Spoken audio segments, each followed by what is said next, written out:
아니 대통령 모두 발언 정도 되면 한 번 지나간 기재부 홍보 자료를 다시 베껴 쓰지는 않잖아요. 근데 그 나온 것 중에 제가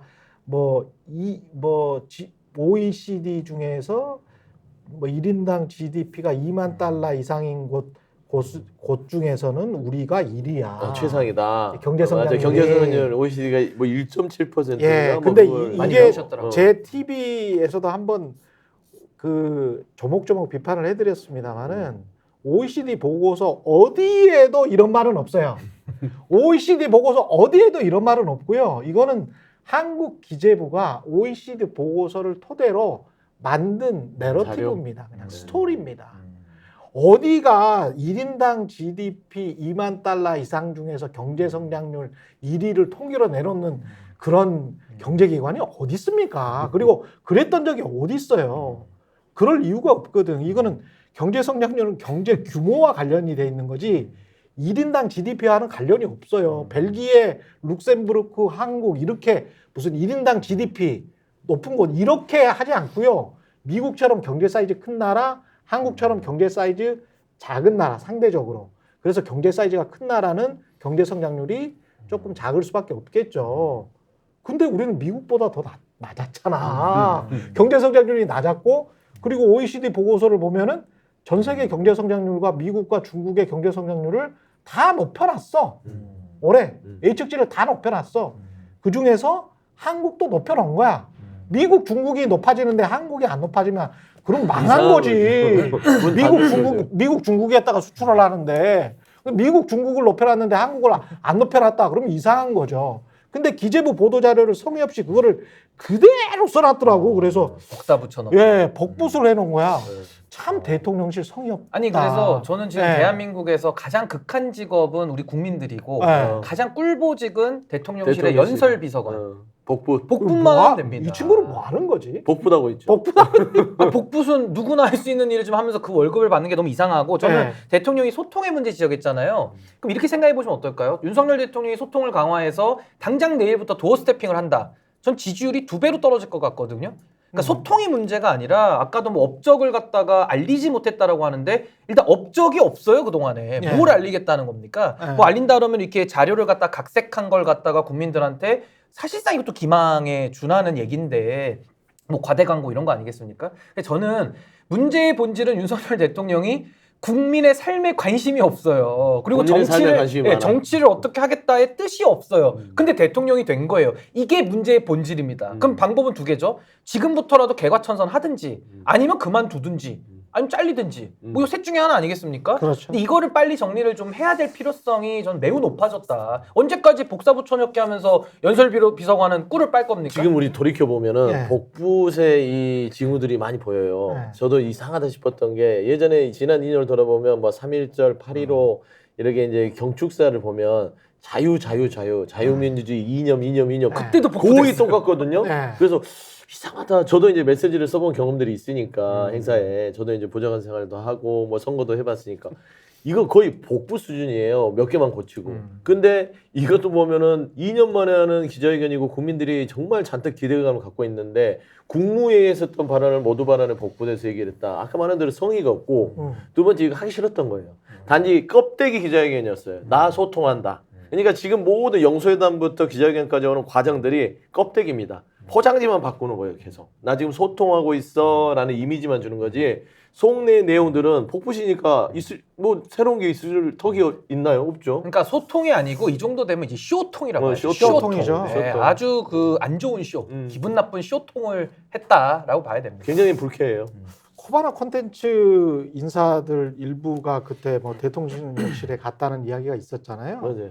혹시 이 친구들이 그 아마추어들이 지금 가가지고 혹시 연설에 관여하고 있는 거 아닌가? 그런 공사도 추측이긴 하지만 네. 비선 논란. 네. 왜냐하면 이 대통령 메시지 굉장히 힘들고요. 메시지라는 게 밤을 새가면서 쓰거든요. 그럼. 그 대통령하고도 계속 왔다 갔다 하면서 고치고 뭐 옛날 강원국 선배도 그렇고 그리고 제일 어려운 업무. 어려운 업무예요. 그렇지. 윤태영 네. 선배도 그랬고 그렇게 힘든 과정을 거쳐야 되는데 그러니까 업무가 감당이 안 되는 사람들이 가서 앉아 있을 수도 있다. 맞아요. 그러니까 결국 그냥 복붙도 하고 베끼는 거야. 그렇죠. 그리고 네. 대통령은 그냥 입으로 설득하는 자유밖에 거지. 모르니까. 자유를 그러니까 이런 아주 하책이죠. 예전에 김대중 대통령이 했듯이 하나의 단어를 계속 반복적으로 국문이할 때까지 쉬운 언어로 얘기해줘라. 이런 하책만 배우는 거예요 메시지에. 그걸 이제 대통령한테 얘기해주면 윤석열 대통령 아 맞아 자네들 말이 맞네. 특히나 뭐 김건희 여사 쪽도 사람들이라면 당연히 또 내칠 수도 없지 않겠냐라는 아주 개인적인 추측이 가능한 상황이다. 대통령실이 전반적으로 국정을 쫙 이끌어 가잖아요. 그럼 맥락적 생각을 해야 되는데 이 윤석열 정부의 특징 중에 하나가 맥락적 고민과 맥락적 생각이 없어. 그리고 그 맥락적 생각을 통과한 다음에 어떤 철학과 비전이 나와야 되는데 그것도 없죠. 왜 이번에 금투세 폐지와 관련해서는 저는 뭐 여러 가지 의견이 있을 수 있다고 생각하고 장기적으로 제가 맥락과 철학과 비전까지 같이 생각을 하면 저도 이것과 관련해서 유보적인 태도를 지금 가지고 있긴 합니다만 지금 당장 1분기에 재정 적자가 75조가 적자가 났는데 안에 내용을 보니까 법인세가 줄었고 소득세가 줄었어요. 부가세만 조금 올랐어. 근데 우리나라의 3대 세목이 지금 말씀드린 이거 3개예요. 법인세, 소득세, 부가세. 근데 부가세가 늘었다는 거는 뭐냐면 매출은 늘었다. 근데 법인세와 소득세가 줄었다라는 거는 안고가 하나도 없다. 예, 이득이 하나도 없다. 그래서 그게 다 줄었다. 근데 법인세는 줄여줬잖아. 그럼 금투세는 어디에 해당되는 거냐면요. 양도소득에 관련되는 거기 때문에 소득세에 해당되는 겁니다. 그럼 소득세가 줄고 있어요. 법인세가 줄고 있어요. 부가세만 조금 늘어. 근데 이게 3대 세목으로 우리나라 세수의 60% 정도를 차지합니다. 그러면 어떻게 하자고 맥락적 생각이 제가 없다라고 말씀드리는 게 어떻게 하자고 종부세 폐지시켰죠. 예? 그다음에 법인세 폐지시켰죠. 법인세 내렸죠. 그다음에 금투세까지 이거 이제 장기적으로 폐지시키겠다. 그러면 어디서 돈을 어디서 돈을 가지고 오겠다는 거야 도대체. 자기 주머니에 돈이 있는 거 아닙니까? 그거 뭐 딸랑 뭐 김건희 여사 뭐 그런다고 해서 60억 근데 60억 가지고 근데 세금 양평 땅을 근데 세수 자체는 위조가 안 되잖아요. 그렇죠. 잔고 위조는 돼도. 네. 그것도 분식회계 비슷하게 할 수는 있어요. 그래도 이제 분식회계 이게 비슷하게. 숫자일 뿐이라 써야 되잖아. 그렇죠. 네. 이건 어디서 받아오려고 잔고 네. 위조를 하지만 이거는 세수 잔고 위조는 할 수 없다라는 점에서 제가 그래서 답답한 거고 저도 금투세 얘기를 하길래 네. 저도 그랬습니다. 금투세를 폐지해야만 뭔가 주식 활성화가 되고 좋아질 거라는 그런 논리가 너무 빈약한 게 대만 예를 들었던 것도 그렇죠. 그렇고요. 대만하고 아예 달라요. 대만이 그때 1989년도인가 90년도에 이 금투세 부분을 했는데 이때는 양도 차익이 아니라 금융실명제 부분의 영향 때문에 그뿐만이 아니고 최근에 대만 증시가 한국 증시를 추월을 했는데 그렇죠. 시가총액에 가장 큰 거는 TSMC의 시가총액과 삼성전자의 시가총액인가 보다. 총액 차이죠. 그냥 기본적으로 AI 반도체 칩을 만들 수 있느냐 못 만드니까 SK 하이닉스만 쭉 올라버리는 거고 삼성전자는 거기서 그렇게 하는 거 겨우 8만 전자 가고 있는 거잖아요. 그러니까 그리고, 예. 그 삼성전자가 시가총액 10%야. 어떡할 거야? 삼성전자가 이제 저러고 있는데 그러니까 이재용의 문제인 거지. 맞아요. 이재용 그냥 뭐 상속세 이런 사람들 다 빼주고 해가지고 이재용이 이렇게 시켜놓으니까 금메달 땁니까? 금메달 못 따잖아. 이병철, 이건희가 금메달 땄다는 거가 인정해줘.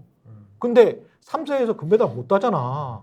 그러면 다른 식으로 경영진 교체할 수 있게 그 어떤 지배구조나 이런 것들을 좀 플렉서블하게 해놔야 될 거 아니야. 사수한테 신경을 많이 써요. 그러니까 네. 금투세 폐지의 대상 자체가 15만 명 정도 추산하잖아요. 그렇죠. 그게 전체의 1%밖에 안 되거든요. 그렇지. 이 사람들을 어떻게 좀 인기를 끌려고 이런 좀 무차별적으로 던지는 부분들에 있어서 그리고 이거를 2년 만에 기자회견에서 던져서 뭔 메시지냐 그거예요. 그러니까 이 실속도 사람들을 없고 현혹시키는 거예요. 사람들 겁주는 거죠. 금투세 폐지하지 않으면 이 주식 시장이 폭락할 거야. 근데 주식 시장의 투자자는 1,400만이나 돼. 그러니까 금투세 폐지하도록 여론몰이를 하면서 공포 정치를 하는 거고. 종부세 폐지랄지 재산세 인하랄지 뭐 이런 것들도 똑같이 일종의 이제 우파 포퓰리즘입니다. 이런 식으로 폐지하거나 낮추거나 이래야 당신들이 나한테 표를 주고 민주당이 입지가 적어질 거야. 이게 더러운 정치예요. 근데요. 스픽스는 말하는 언론입니다. 대세는 유튜브, 그중에서 스픽스. 좋아요, 댓글, 구독, 알림 설정. 여러분이 저희를 사랑해 주시고 우리가 여러분을 사랑하는 4가지 방법입니다.